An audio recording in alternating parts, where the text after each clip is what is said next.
चमक रही सर्वत्र विराजमान शब्द स्वरूप परम पूज्य स्वामी जी महाराज के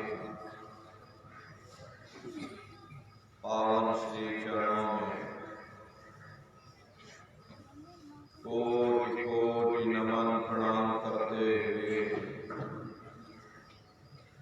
गुरु महाराज की इस महापावन पवित्र जन्मभूमि पर उपस्थित सभी सत्संगी धर्म प्रेमी भाई बहनों को सादर जय जय।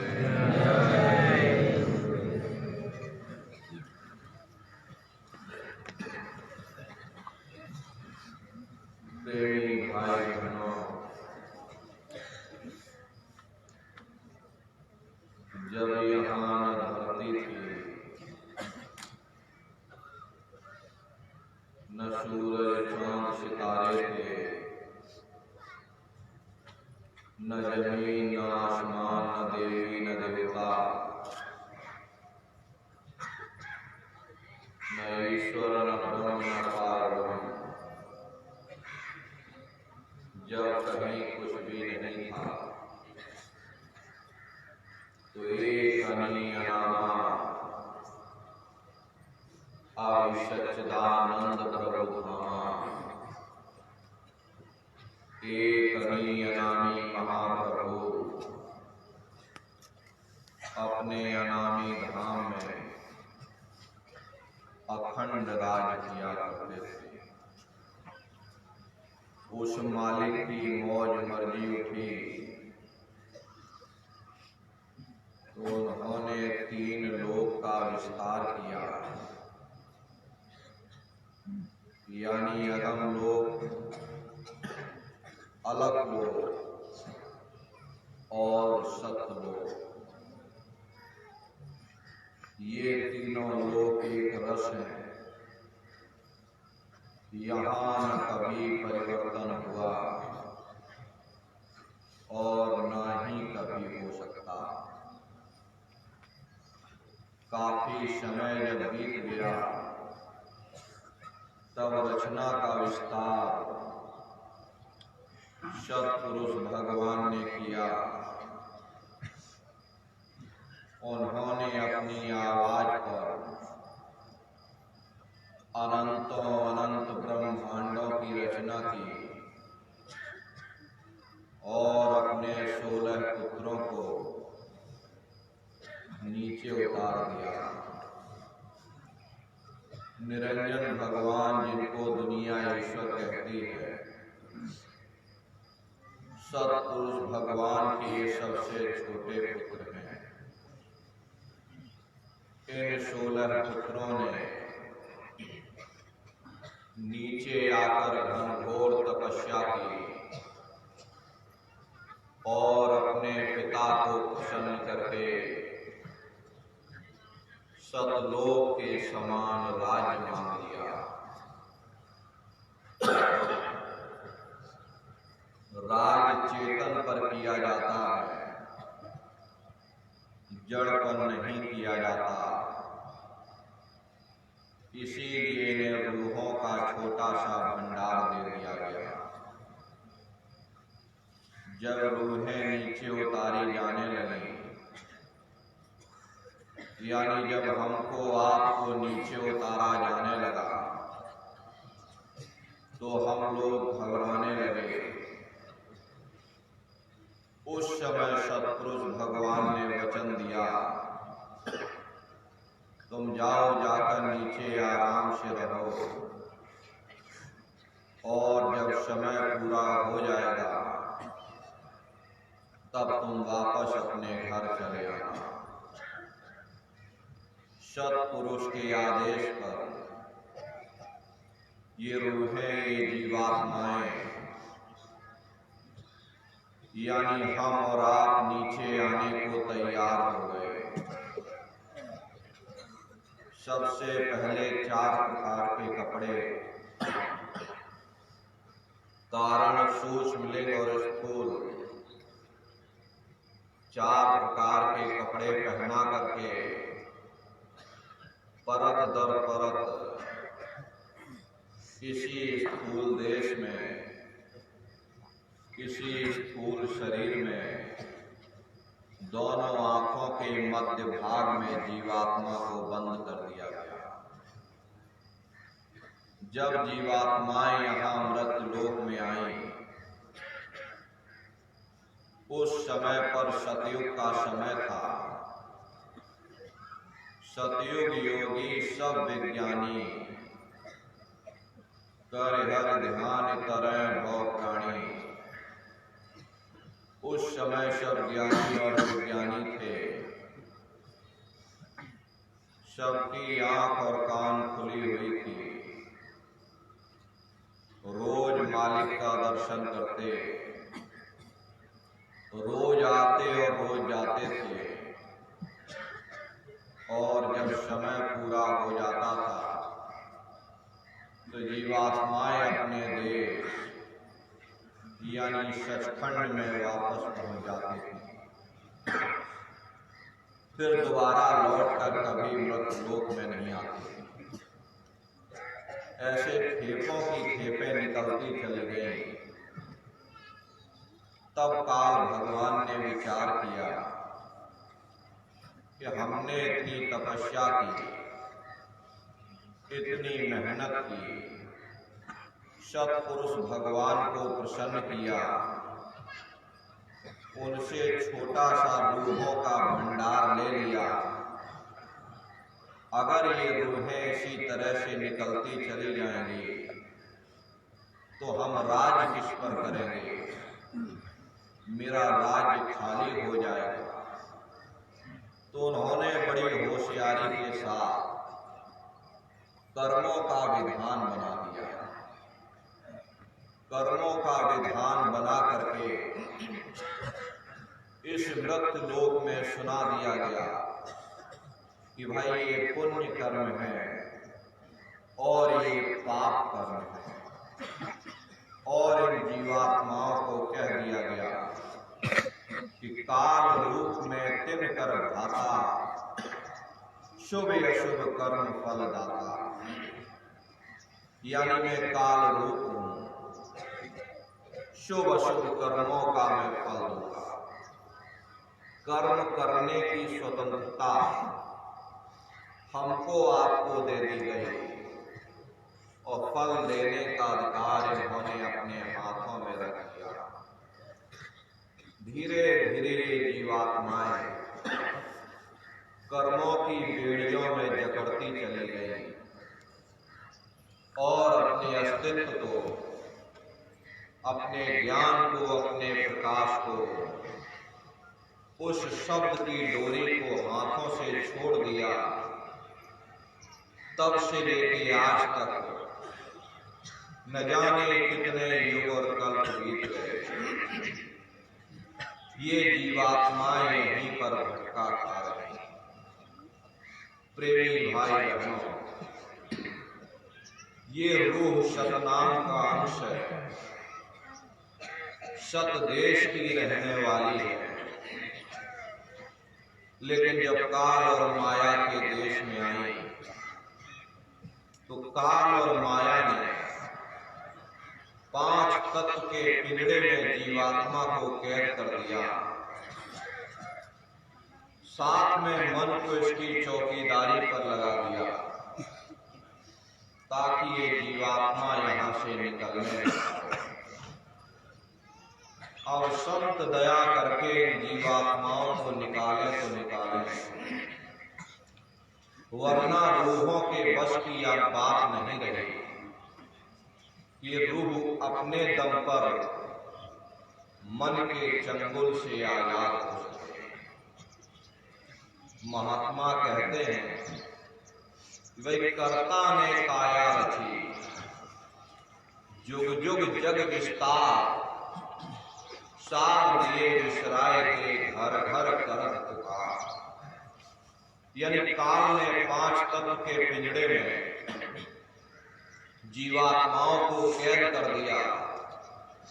अब जीव अपने घर को भूल चुका, सच्चे देश को भूल चुका, इसे अब यह भी ज्ञान नहीं रहा कि हम कौन हैं, कहां से आए हैं और हमें जाना कहां।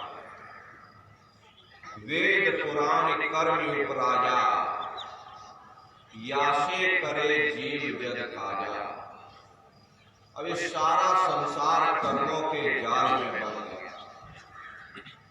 संत इस जाल के भेद को खोलते हैं, लेकिन देखो दुनिया वालों, ये दुनिया वाले ऐसे ही संतों महात्माओं का विरोध करते हैं। वाल्मीकि महाराज ने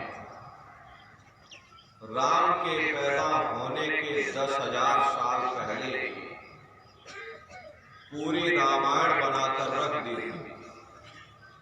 कि भाई तुम्हारे अंदर राम है, तुम्हारे अंदर रावण है, सब कुछ तुम्हारे अंदर है। काल भगवान ने देखा, किसने तो भेद ही खोल दिया, सारा पर्दा उजागर कर दिया। तो उन्होंने बड़ी होशियारी के साथ बाहर राम बना दिए, बाहर रावण बना दिया, ताकि कोई अंदर ना आने पाए, कोई मेरे भेद को ना जानने पाए, सब बाहर ही बाहर भटकते रह जाए। प्रेमी भाई बहनों, संत दयाल होते हैं, दया के सागर होते हैं। वे चाहते हैं कि सब जीवों को यहाँ से निकाल दिया जाए, लेकिन काल ने ऐसा जाल डाल रखा कि कोई भी जीव संतों महात्माओं की वचनवाणियों को सुनने और मानने के लिए तैयार ही नहीं होता। यदि किसी साधक ने मेहनत करके अंदर जाने की कोशिश की, तो काल ने उसे वहीं पर रोक दिया। किसी को रिद्धि सिद्धि और शक्तियां देकर बहला दिया, किसी को स्वर्ग की तृष्णा दे दी, किसी को वैकुंठ की तृष्णा दे दी, और यदि साधक फिर भी नहीं माना तो माया ने उसे गिरा दिया। यानी कोई ना कोई विषय विकार लगा करके साधक को नीचे गिरा दिया। कर्ता कर्म किया विस्तारा, 184 रूप सवारा, कार्य परवल जाल पसारा, उन सब जीव घेर कर मारा। काल ने जीवों को घेरने के लिए ये 84 लाख योनियां बनाई और इन योनियों में उन जीवात्माओं को कैद कर दिया। ये बड़ा ही जबरदस्त जाल है। बड़े बड़े ऋषि मुनि पीर पैगंबर औलिया काल के जाल में फंस करके धोखा खा गए। कृष्ण भगवान ने उद्धव से कहा कि हे उद्धव, ये जो तुम चीता देख रहे हो ये कई बार इंद्र बन चुका है। प्रेमी भाई बहनों, जब स्वर्गों का राजा इंद्र वह अपने कर्मों के कारण चीता बन सकता, तो हम दुनिया के जीवों का क्या हाल होगा, हम लोग कभी विचार नहीं करते। कोई दाव नहीं मारग पावे, धर धर देह जन्म सिरावे। काल ने जीवों के निकलने के लिए कोई दाव, कोई रास्ता नहीं छोड़ा। अगर कोई रास्ता है तो वह संतों की शरण है, क्योंकि कर्म करने से मुक्ति नहीं मिल सकती।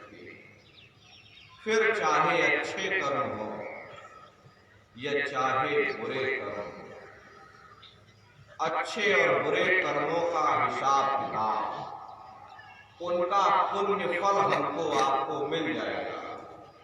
अच्छा करोगे अच्छा नहीं, बुरा करोगे बुरा नहीं, इन कर्मों का फल हमको आपको मिल जाएगा। लेकिन अगर हम ये सोचें कि हमें मुक्ति मिल जाएगी तो यह संभव नहीं हो सकता। आध्यात्म कहता है कि जब तक ये जीवात्मा निष्कर्म नहीं हो जाएगी उस परमात्मा को प्राप्त नहीं कर सकती। बुरे कर्म किए नरकों 84 में चले गए, अच्छे कर्म किए तो राजा महाराजा बन गए, कौमों मजहबों मुल्कों की हुकूमत हासिल करने लगे, लोहे की जंजीरें उतर गई तो सोने की बेड़ियां पड़ गई, हाथ से झाड़ू निकल गई, हुकूमत की बागडोर मिल गई, ज्यादा से ज्यादा हम स्वर्ग वैकुंठ में चले गए। वो भी भोग योनियां हैं, एक निश्चित समय के लिए हमको आपको मिलती है। पुण्य कर्म समाप्त हो जाने के बाद फिर वापस मृत्यु लोक में डाल दिया जाएगा और वहां से जो नीचे उतारा जाएगा तो किसी बड़े घर में जन्म मिल जाएगा। और बड़े घर में जन्म लेने के बाद कौन भला अच्छा कर्म करेगा, तो फिर बुरे छोटे कर्म किए तो फिर नरकों और 84 में चले गए।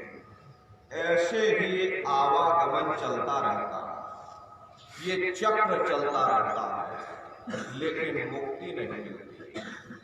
बिना कर्म कोई काया नाही, जग बस रहा कर्म के माही। कोई शरीर बिना कर्म के नहीं है। ये सूरज चांद सितारे, ये जमीन और ये आसमान सब कर्मों के ही अधीन। कर्म होती है तो काया बनती है और काया होती है तो कर्म भी बन जाते हैं। ये एक दूसरे पर सब आश्रित है, एक के बगैर दूसरा हो ही नहीं सकता। जिस दिन से दुनिया बनी ये कर्मों का अकल कानून चला। युग बदलते रहते हैं, समय बदलता रहता है, लेकिन ये कर्मों का कानून नहीं बदलता। कर्म भूत सब जग को लागा, या से बचे नहीं कोई जागा। कर्मों का ये भूत सारे संसार के जीवों को लगा हुआ। कोई ऐसी जगह नहीं है जहां की कर्म न हो। भूत हो करके ये मनुष्य बार बार जन्म लेने और मरने की पीड़ा सहता है। जन्म लेते और मरते समय मामूली पीड़ा नहीं होती। शहजो बाई ने लिखा है, सहजो मौत आईया, अंगे अंग दिया तो किया गरे छाती फटे, उठे पीर धन हो। गुरु महाराज सत्संग में फरमाते थे, जैसे 1 लाख बिच्छू एक साथ हमारी जिस्म पर डंक मारे, उससे भी लाखों करोड़ों गुना ज्यादा मौत के समय दर्द होता है। जब मृत्यु आती है तो किस तरह से प्राण निकलते हैं उसको भी आप लोग समझे रहिए।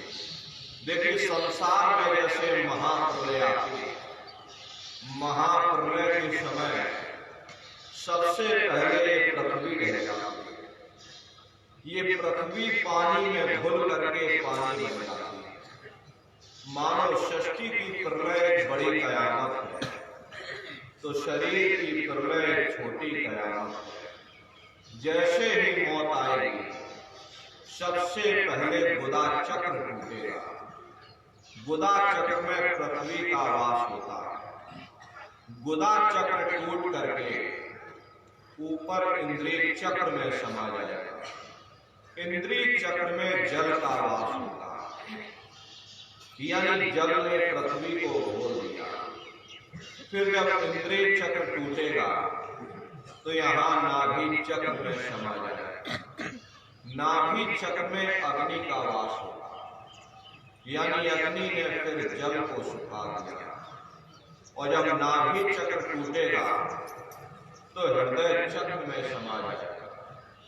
हृदय चक्र में वायु का वास होगा, यानी वायु ने अग्नि को अपने में समाहित कर लिया और इस तरह से वायु आकाश में हो गई। जब यह कर्म कला उपजावे, बुद्धि सुरत की आन दबावे, जब यह जीवात्मा पांचों तत्वों को लान करके जल पृथ्वी अग्नि वायु आकाश पांचों तत्वों को लान करके ऊपर आती है, तो काल दार में आन दबानी, जब घर के नैनन से पानी। जब काल अपनी दार में दबाता है, नेत्रों से पानी निकलता, इंद्रियां सब टूट टूट करके चकनाचूर हो जाती। सब रिश्ते नातेदार खड़े रहेंगे, डॉक्टर वैद हकीम सब घेरे रहेंगे, लेकिन आप अपनी पीड़ा को उस समय अपने मुख से बयान नहीं कर पाओगे। मरने वाले की पीड़ा या तो मरने वाला जानता है या कोई समर्थ महापुरुष ही जानता। प्रेमी भाई बहनों, जैसे ही सारे चक्र टूटे, यमदूत आते हैं तो जीवात्मा को खींच करके शरीर से अलग कर दिया जाता है।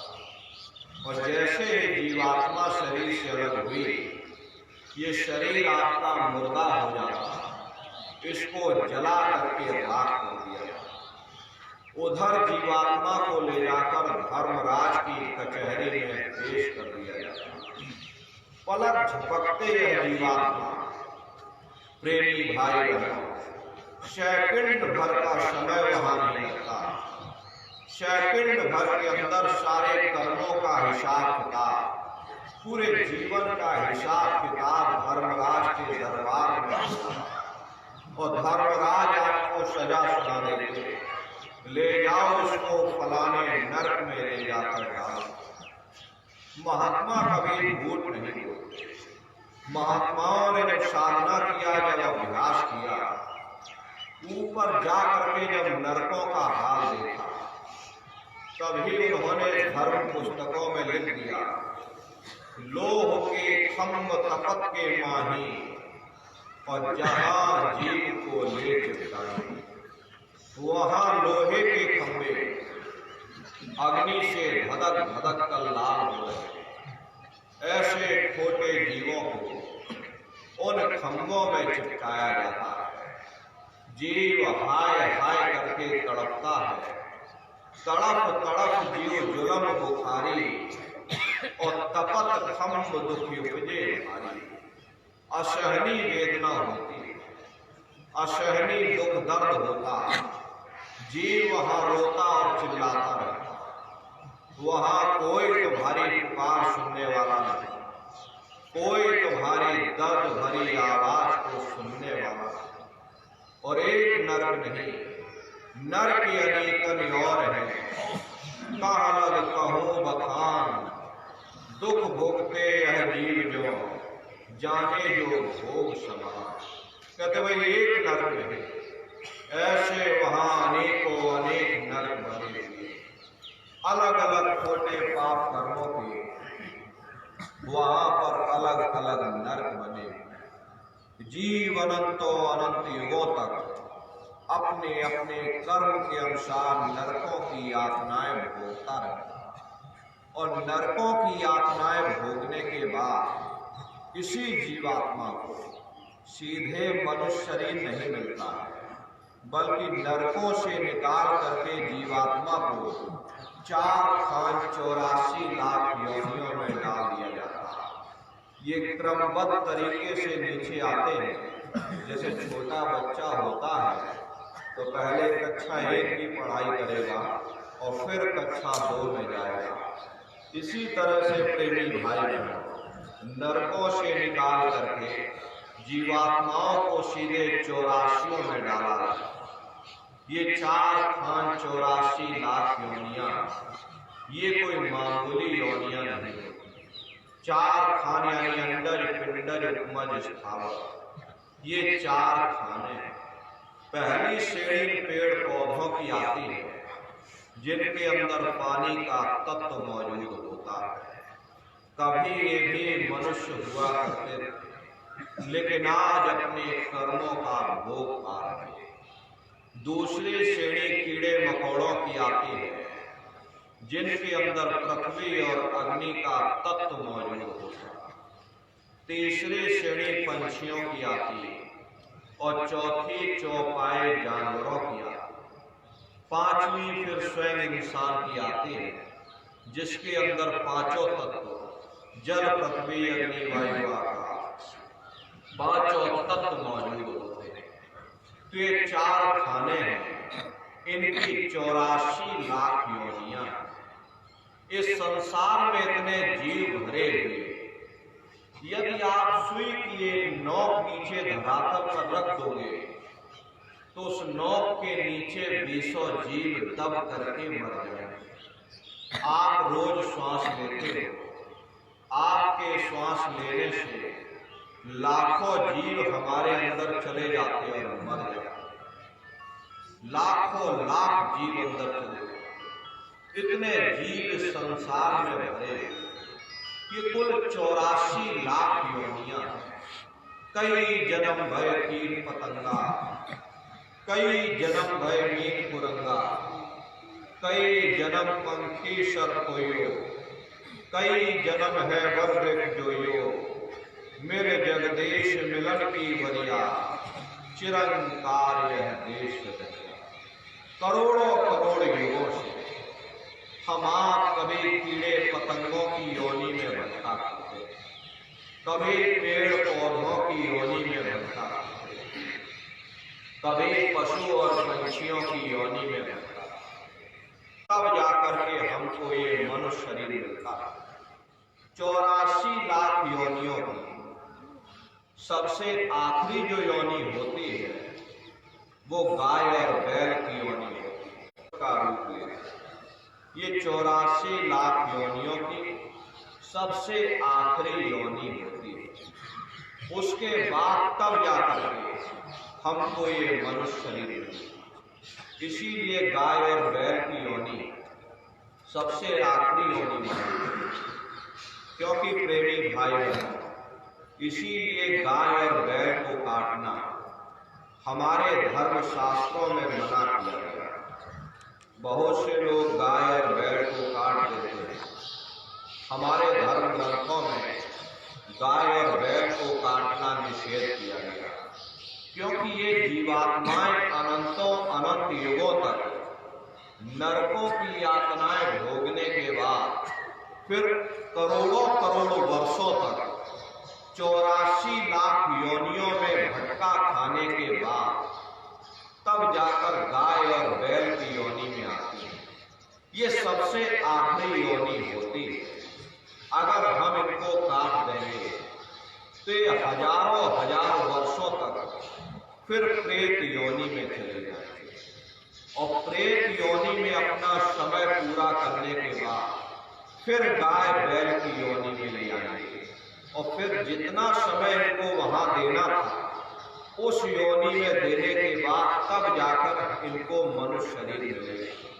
और फिर जब इनको मनुष्य शरीर मिलेगा तो ये बच्चे चिड़चिड़े पैदा होंगे। इसीलिए गाय और बैल की योनि, गाय और बैल को काटना हमारे धर्म ग्रंथों में निषेध किया गया। तो गाय और बैल की योनि के बाद तब जाकर ये मनुष्य शरीर फिर दोबारा हमको न जाने कितने अरबों खरबों वर्षों के बाद अनंतों अनंत युगों तक नरकों और 84 में भटका खाने के बाद तब जाकर फिर दोबारा ये मानव तन हमको आपको मिलता है। इसीलिए कहा गया कि बड़े भाग्य मानुष तन पाया, बड़े सौभाग्य से हमको ये मानव तन मिला। बड़े से बड़े देवता भी इस मानव तन को पाने के लिए तरसते हैं, क्योंकि इन 84 लाख योनियों से, इन नरकों से निकलने का केवल एक ही रास्ता है और वो केवल मनुष्य शरीर है।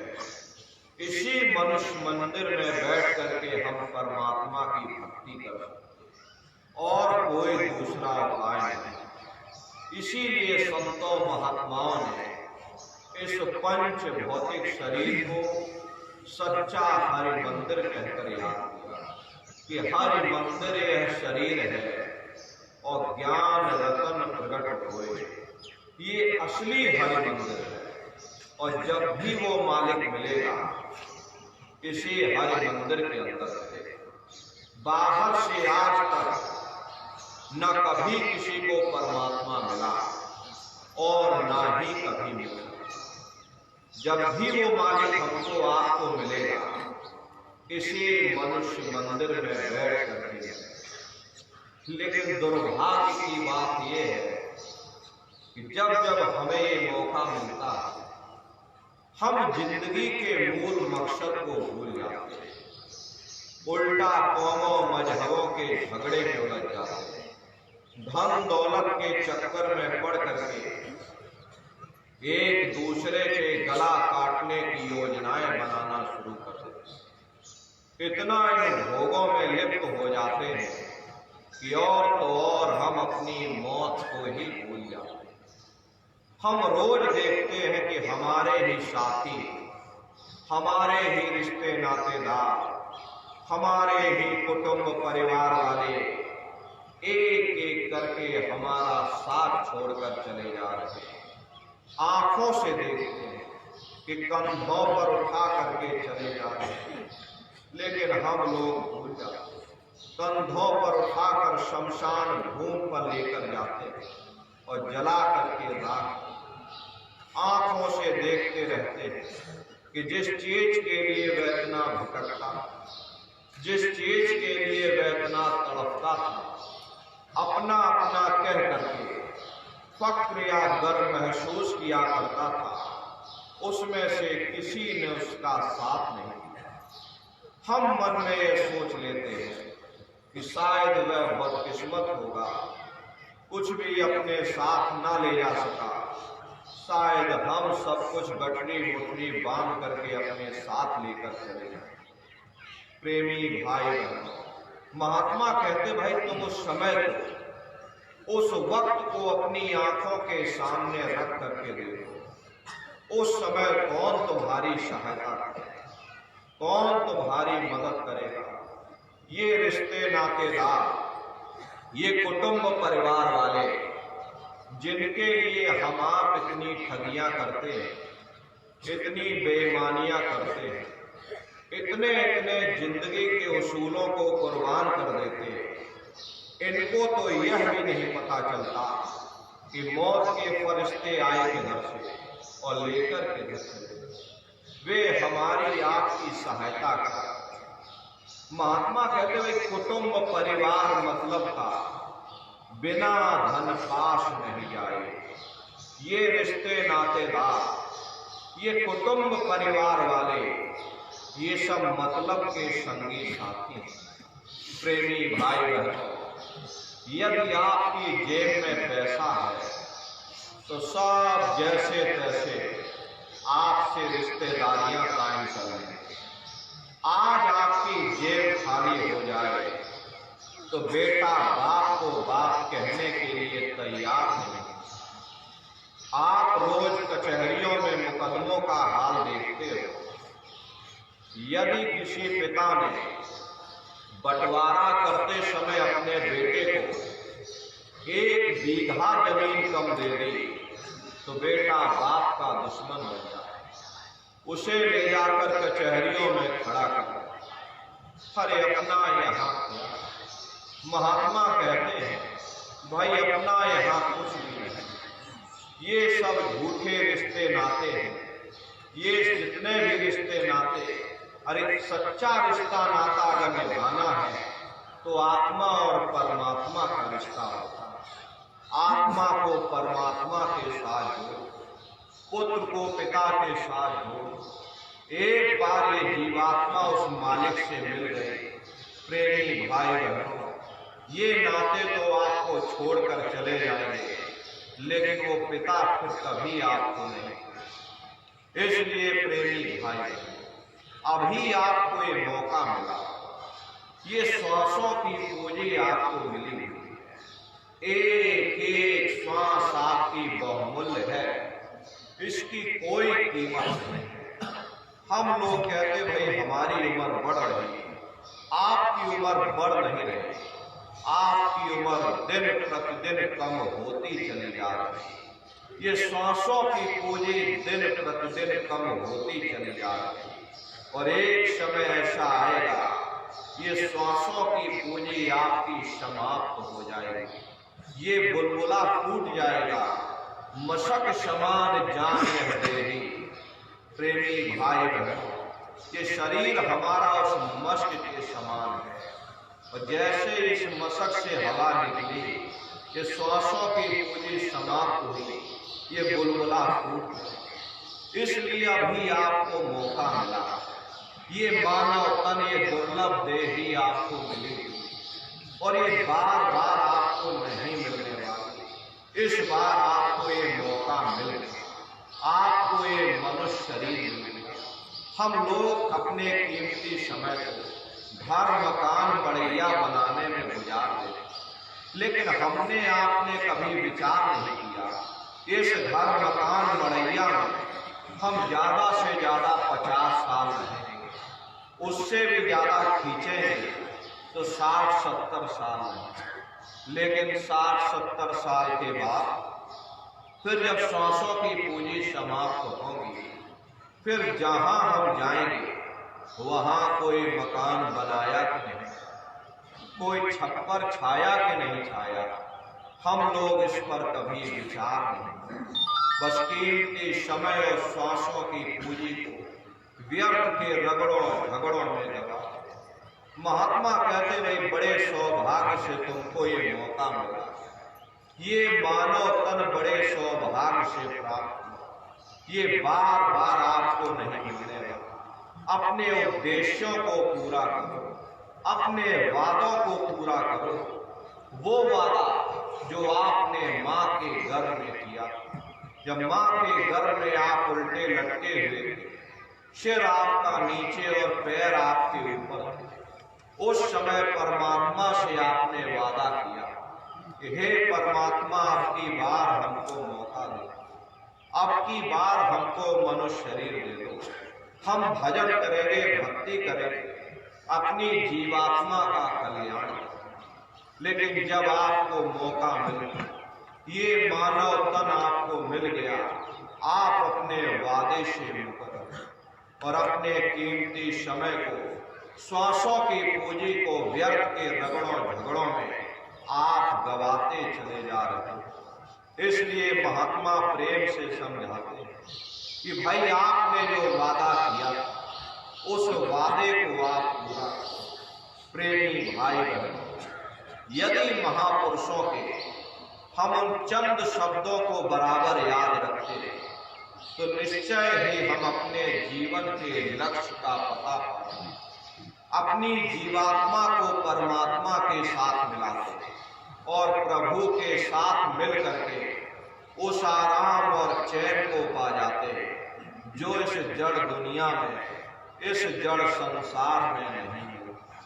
हम आप इस जड़ संसार में सुख और प्रेम की खोज में रात और दिन भटकते रहते, परंतु वह सच्चा सुख और सच्चा प्रेम हमारे आप के अंदर है, ना कि बाहर। ये सूरज चांद सितारे, ये जमीन और ये आसमान जिनको हम आप अपनी जड़ आंखों से देख रहे, यदि अंतर की दृष्टि खोल करके देखें तो ऐसे अनगिनत सूरज चांद सितारों के पास पहुंच जाए जहां प्रकाश ही प्रकाश, नूर ही नूर झलकता।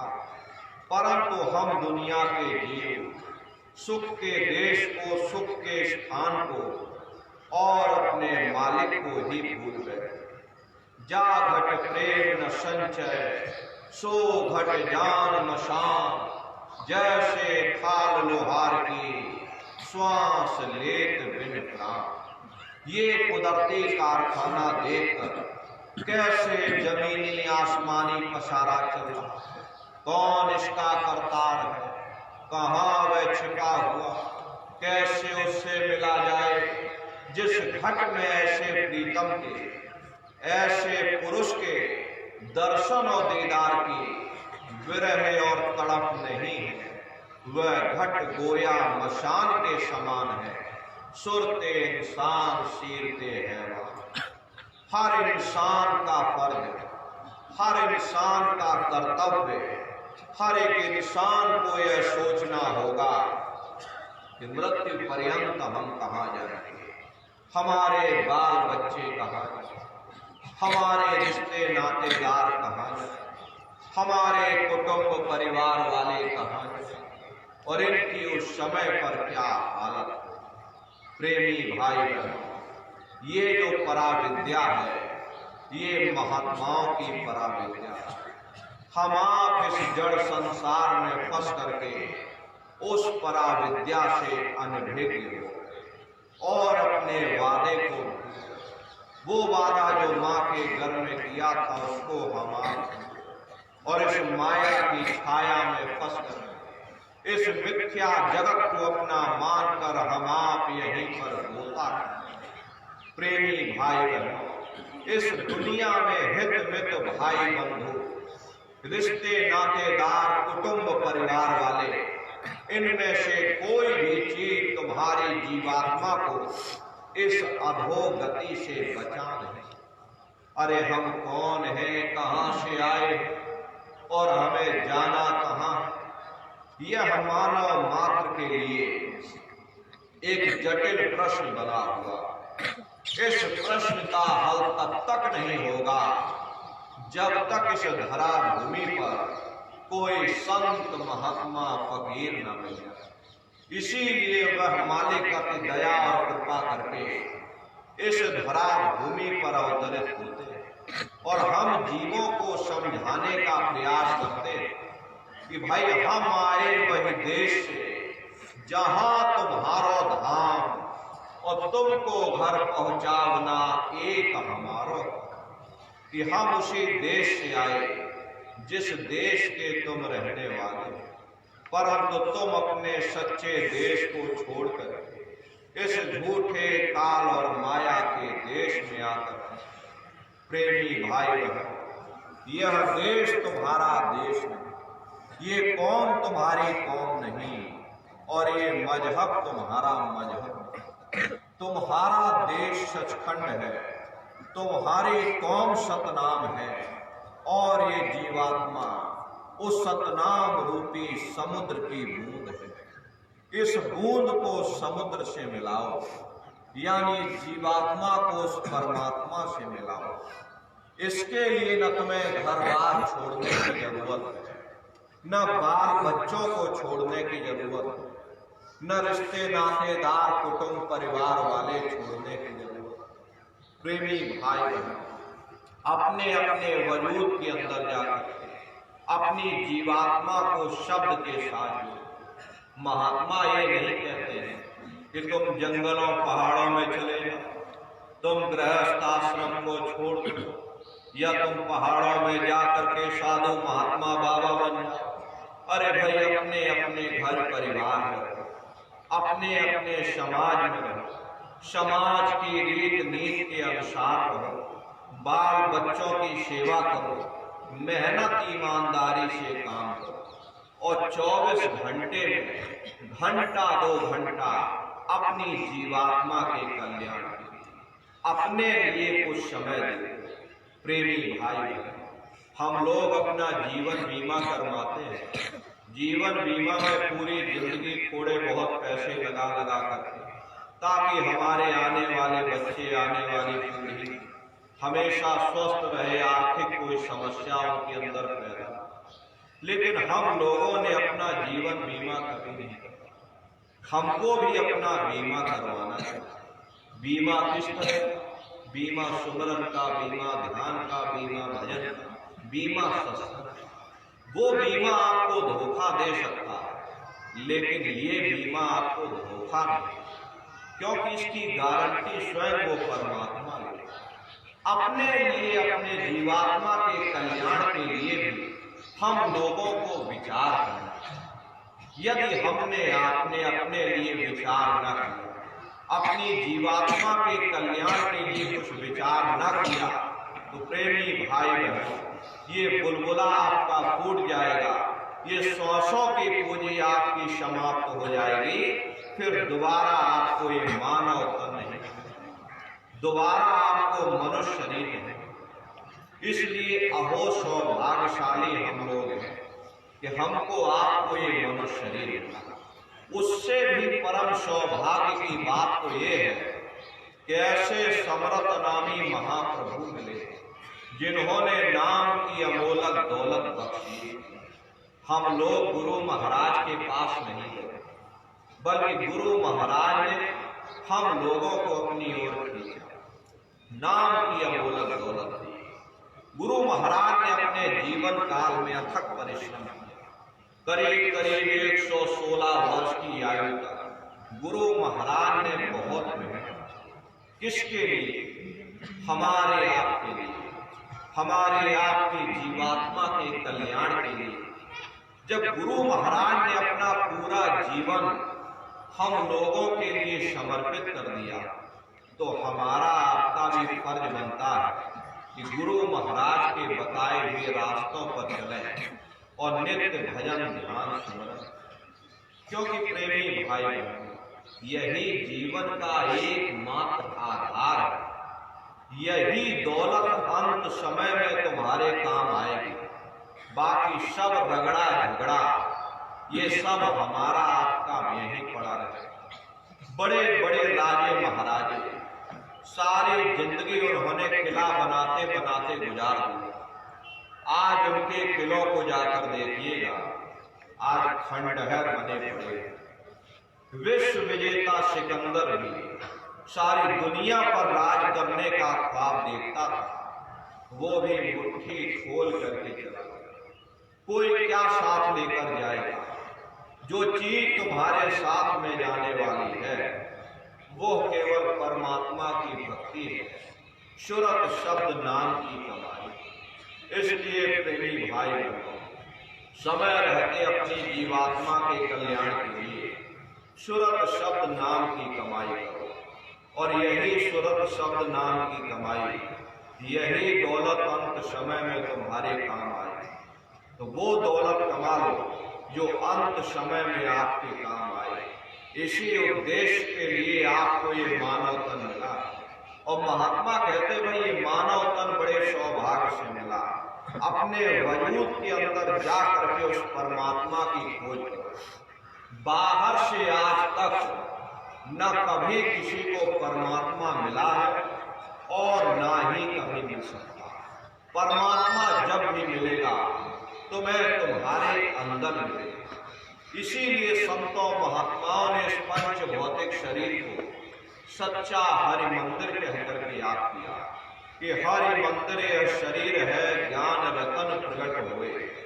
ये सच्चा हरि मंदिर है और जब भी वो मालिक मिलेगा इसी हरि मंदिर को, इसी पंच भौतिक शरीर को ईसा मसीह साहब ने टेम्पल ऑफ लिविंग गॉड यानी जिंदा खुदा का मंदिर कहकर याद। और इसी पंच भौतिक शरीर को मुसलमान फकीरों ने कुदरती काबा कहकर याद। ये असली कुदरती काबा है। खुदा का दीदार जब भी होगा इस कुदरती काबे के अंदर जाकर मुसलमान फकीरों ने और अन्य महात्माओं ने फरमाया कि भाई कुदरती काबे की तू और महराम में सुन गौर से आ रही घुर से सदा तेरे बुलाने को। अब मुसलमान लोग क्या करते कि मस्जिद के मेहराब पर चढ़ जाते, वहीं से बाग देना या कलमा पढ़ना शुरू करते। लेकिन उन फकीरों ने फरमाया कि भाई कुदरती काबे यानी शरीर के अंदर जाकर के इस कुदरती काबे के अंदर जाकर और मेहराब में सुन गौर से यानी इन 9 द्वारों से अपने प्रकाश को समेटो और 10वें द्वार पर एकाग्र करो जहां ये जीवात्मा बैठी हुई। यही कुदरती काबे का मेहराब है। यहीं पर अपने ध्यान को समेट करके गौर से उस आवाज को सुनो, आ रही घुर से सदा तेरे बुलाने की। यानी खुदा की दरगाह से अत्यंत मीठी से मीठी सुरीली से सुरीली आवाज हमारे आप के अंदर रात दिन धुनकारे दे रहे हैं। जब ये जीवात्मा ये रूह उस आवाज को सुनेगी तो उस आवाज को पकड़ करके जीवात्मा वहीं पहुंच जाएगी जहां वो परमात्मा बैठा हुआ, जहां वो खुदा बैठा हुआ। प्रेमी भाई बहनों, यही रूहानियत का सच्चा भेद है और यही महात्माओं ने हमको आपको समझाया।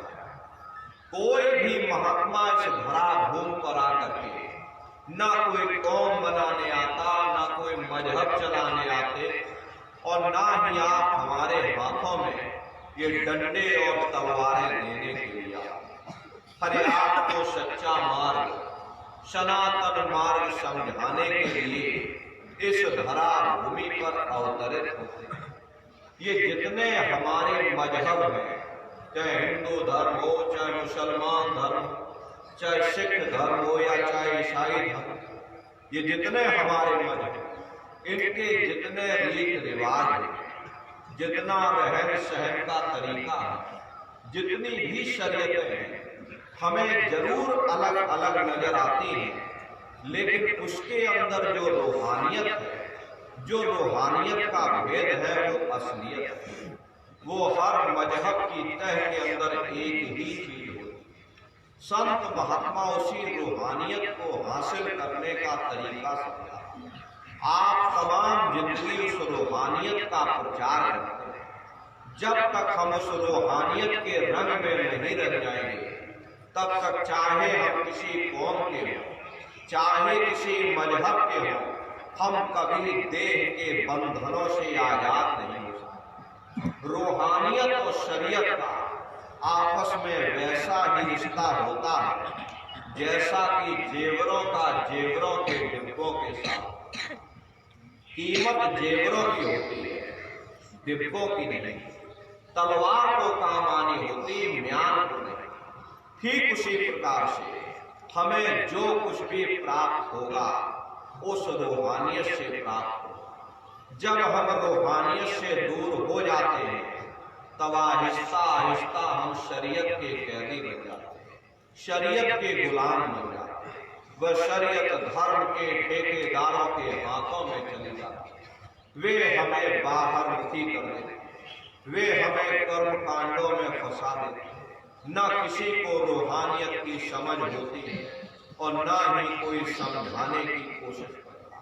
ये लोग हमें इतना बाहरमुखी कर देते, इतना कर्म कांडों में फंसा देते ताकि उनका भी रोजगार चलता। जिस चीज को हासिल करके हमें सुख प्राप्त करना है उस ओर हमारा ध्यान ही नहीं रहता। अरे सुख तो परमात्मा की भक्ति, परमात्मा के प्यार में हमको आपको बाहर दुनिया में न कभी किसी को सुख मिला और ना ही कभी मिल सका। इसीलिए महात्मा समझाते हैं कि भाई सुरत सुन बात री तेरा धनी बसे आकाश। यह जीवात्मा तुम्हारा पति वह परमात्मा, वो परमेश्वर है, वो सचखंड में रहने वाला, और तुम माया के जाल में फंसी। जब तक तुम अपने घर जाकर के अपने पति से मिलाप नहीं कर लोगे, तुम सुख किस तरह हासिल कर सकते हो, तुम शांति किस तरह प्राप्त कर सकते हो। प्रेमी भाई बहन, इस नाशवान जगत में न कभी किसी को सुख मिला और ना ही कभी मिल सकता। कभी कभी मन में ख्याल आता है कि शायद जिन दिनों महात्मा आए थे तब दुनिया की हालत इतनी अच्छी न रही होगी, इसीलिए महात्मा दुखी दुखी चिल्लाते रहते हैं। अब तो हमने जिंदगी के इन क्षेत्रों में इन 100 सालों के अंदर इतनी तरक्की कर ली। पहले हम झोपड़ियों में रहा करते या एक आध कोठरियों में पूरा परिवार रहा करता। इसी तरह से खेती बाड़ी भी लोग हाथों से या बैलों से किया करते हैं। शादी ब्याह भी बिरादरी के अंदर हो जाती। 15-20 मील के अंदर हमारी सारी दुनिया थी, हम उसी दुनिया में गुजारा करके मर जाते थे। अब तो हमने जिंदगी के हर क्षेत्र में इन 100 सालों के अंदर इतनी तरक्की कर ली। बड़ी बड़ी कोठियां बनवा, उनमें एसी भी लगवा ली, 9-9 इंच के गद्दे भी डलवा लिए, खेती बाड़ी के लिए देखिए बड़े बड़े ट्रैक्टर भी आ गए, तरह तरह की रासायनिक खादें भी आ गई, बीमारी दूर करने के लिए अच्छे अच्छे डॉक्टर आ गए, बड़े बड़े अस्पताल बन गए। न्याय के लिए क्या कहा जाए, सिविल कोर्ट से लेके हाई कोर्ट और सुप्रीम कोर्ट तक बन गया। चाहे जहां ले जाओ कोई रोकने टोकने वाला नहीं है। फिर भी महात्मा हमें दुखी क्यों करते हैं? जब हमने इन 100 सालों के अंदर इतनी तरक्की कर ली, इतना विकास हमने कर लिया, फिर भी हम दुखी क्यों हैं? महात्मा हमें दुखी क्यों करते हैं? प्रेमी भाई बहनों, या तो हमारी सोच में फर्क है या हमारे समझने में ही फर्क है। आप स्वयं विचार करके देखिएगा, जब हम झोपड़ियों में रहा करते थे, प्रेम के साथ में भोजन किया करते थे, निश्चिंत होकर के सो जाया करते थे, कोई रगड़ा झगड़ा आपस में नहीं होता था। लेकिन जब हम कोठियों में रहने लगे और 9-9 इंच के गद्दे डलवा लिए, फिर भी हमें नींद नहीं आती। नींद की गोलियां खा खा करके सोना। बेशक हम इतना अनाज पैदा करते हैं, लेकिन प्रेमी भाई बहन, कीमतें इतनी ज्यादा हैं, वे आम आदमी की पहुंच से बाहर हो। गरीब आदमी खा नहीं सकता क्योंकि उसे हजम नहीं, और बीमार बड़ा आदमी खा नहीं पाता, हजम नहीं कर पाता, और गरीब आदमी को मिलता नहीं। कीमतें इतनी ज्यादा हैं, फिर ऐसे अनाज से किसी का क्या फायदा हो? पहले गांव में कोई रगड़ा झगड़ा छोटा मोटा हो जाता, 4 भले लोग मिल बैठ करके सुलझा लिया। अब आप मुकदमा करके देख लीजिए, क्या मजाक 20-25 साल से पहले कोई फैसला, कितने अच्छे अच्छे डॉक्टर क्यों ना हो, कितने अच्छे अच्छे वकील क्यों ना हो, लेकिन किसी से पूछकर आप देखो, किसी को फुर्सत नहीं। डॉक्टर को फुर्सत नहीं, कारखानेदार को, जज को फुर्सत नहीं, वकील को फुर्सत नहीं, उद्योगपतियों को फुर्सत नहीं, किसी को फुर्सत नहीं। सबके चेहरे पर चिंता और तनाव की लकीरें हैं। फिर ऐसी तरक्की से किसी का क्या फायदा हो? प्रेमी भाई बहनों, ये तरक्की का कसूर नहीं, ये हमारा अपना कसूर है। हम उन चीजों के कैदी बन गए। ये चीजें हमारे लिए बनी थी, ना कि हम उनके लिए बने। हम मशीनों के पुर्जे बन गए, मशीनों के मालिक न बन सके। हमें मशीनों का मालिक बनना चाहिए। सबको रोजगार मिलना चाहिए, सबको कपड़ा मकान मिलना चाहिए। यही तो जीवन में हर इंसान मांगता है। प्रेमी भाई बहनों, अगर जीवन में कीमतें और कदरें न रहें, फिर ऐसी तरक्की से किसी का क्या फायदा हो। इसीलिए महात्माओं ने जब कहा वो तब भी ठीक था, अब कहा तो अब भी ठीक है। दुनिया में न तब किसी को सुख मिला और न अब किसी को सुख मिला। इसीलिए महात्मा कहते हैं कि तजो मन यह सुख दुख का भान। संतों महात्माओं ने इस दुनिया को दुख और सुख की नगरी कहकर बयान किया, क्योंकि कोई इंसान ऐसा नहीं मिलेगा जिसको हमेशा सुख ही सुख प्राप्त, या कोई इंसान ऐसा नहीं मिलेगा जिसको हमेशा दुख ही दुख प्राप्त। 10 दिन सुख में गुजर जाते हैं तो थोड़ा बहुत दुख का सामना भी करना पड़ता, और यदि 10 दिन दुख में गुजर जाते हैं तो थोड़ी बहुत सुख की सांस भी आती। ये सुख दुख की समस्याएं हमारे पिछले जन्मों के पुण्य और पाप के कारण है। जब पाप और पुण्य इकट्ठे होते हैं तब हमें इंसान का जामा मिलता है। यदि पुण्यों के कारण हम सुखी हो जाते तो उन पापों के कारण हमको दुख का सामना भी करना पड़ता। प्रेमी भाई बहनों, संत महात्मा इस दुनिया को सुख की नगरी बनाने के लिए नहीं आते। अगर संतों महात्माओं का दुनिया में आने का यही एकमात्र लक्ष्य होता, ये दुनिया सुख की नगरी बन जाए, तो अब तक जरूर बन जानी चाहिए। इतिहास गवाह है, हर कौम, हर मजहब में, हर मुल्क में किस किस चोटी के महात्मा आए, लेकिन उनके आने के बावजूद ये दुनिया आज तक सुख की नगरी न बन सकी। तो हम आप क्या सोच कर बैठे इस दुनिया को सुख की नगरी बना सके। प्रेमी भाई बहनों, ये दुनिया के कांटे बांटे हम कितने भी क्यों ना इकट्ठे कर लें, कभी कामयाब नहीं हो सकते। लेकिन अगर हिम्मत करके हम अपने पांवों में ही जूतियां पहन लें तो ये दुनिया के कांटे हम पर असर नहीं कर सकते। ये सुख दुख की समस्याएं, ये सुख दुख के मसले ना कभी किसी से हल हुए और ना ही कभी हो सकते। लेकिन महात्मा जिंदगी गुजारने का ऐसा सुगम सरल साधन समझाते हैं जिस पर चल करके हमारा ख्याल सुख दुख की समस्याओं से परे चला जाए। महात्मा कहते भाई लगो तुम अब चढ़कर सतना। अगर सुख हासिल करना चाहते हो तो सतनाम की खोज करो, उस मालिक की भक्ति करो, क्योंकि जितना समय हमारा ख्याल मालिक की भक्ति में लगा रहेगा, हम दुनिया में 2-4 दिन जरूर सुख हासिल कर सकते हैं। और अगर हमारा ख्याल मालिक की भक्ति से हट जाए तो सारी दुनिया हमारे लिए दुख का रूप बन करके खड़ी होगा। आप स्वयं विचार करके देखिए, एक छोटा सा बच्चा अपने पिता की उंगली पकड़ करके मेला या नुमाइश में घूमने जाता है। उसे मेले की हर साजो सामान बड़ी खूबसूरत नजर आती है। किसी जगह खेल खिलौनों की दुकानें, कहीं गुड्डे गुड़ियों की दुकानें, कहीं झूलों की दुकानें, कहीं मिठाई और पकवान की दुकानें। वो बच्चा सोचता है कि शायद ये खुशी हमको इस मेले के साजो सामान से प्राप्त हो रही है। और अगर भूल करके भी वो बच्चा अपने पिता की उंगली छोड़ देता तो वह सारा साजो सामान उसी जगह रहता है, लेकिन बच्चा रोने चिल्लाने लगता, चीखने लगता।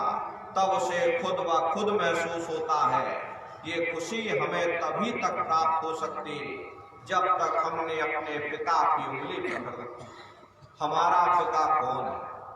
वो परमात्मा है, वो परमेश्वर है जिसने अंड खंड ब्रह्मांड की रचना की। जितना अर्सा, जितना समय हमारा ख्याल उस मालिक की भक्ति में लगा रहेगा, हम दुनिया में 2-4 दिन जरूर सुख हासिल कर सकते हैं। और अगर हमारा ख्याल मालिक की भक्ति से हट जाए तो सारी दुनिया हमारे लिए दुख का रूप बन करके खड़ी है।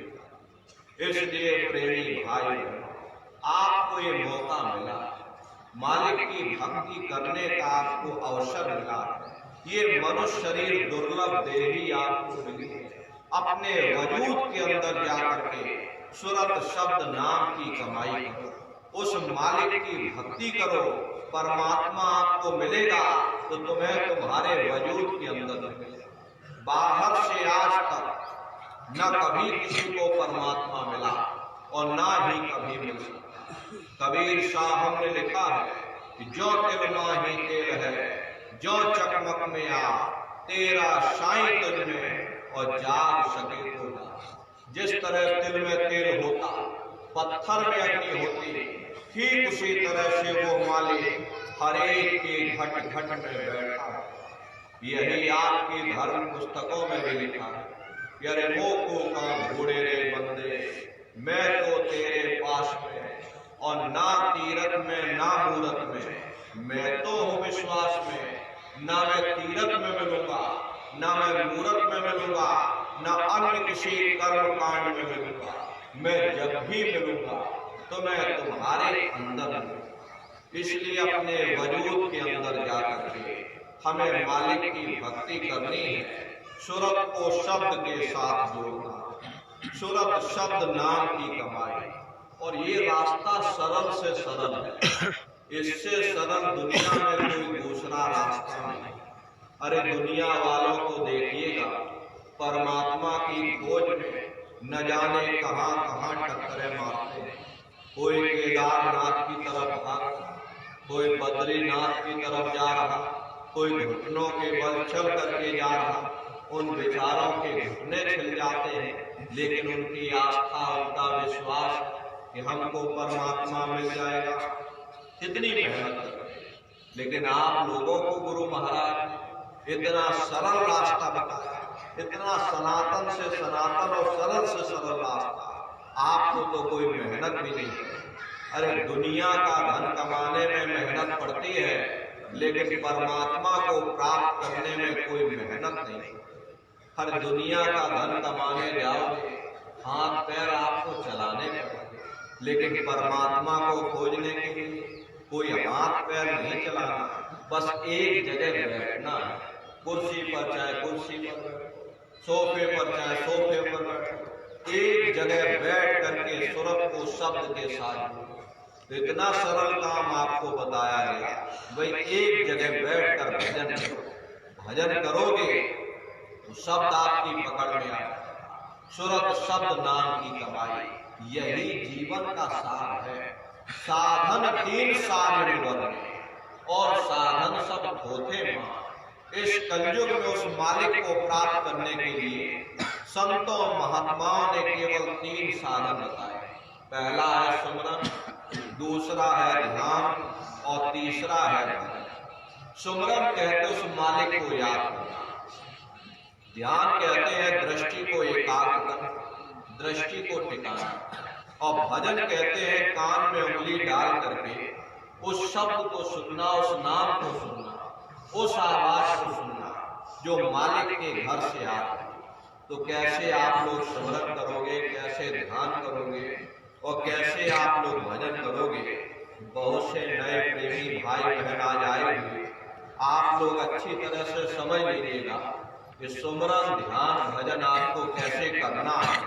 अच्छी तरह समझ करके और घर पर बैठकर आप लोग करिए। तो सबसे पहले सुमरन कैसे किया जाएगा?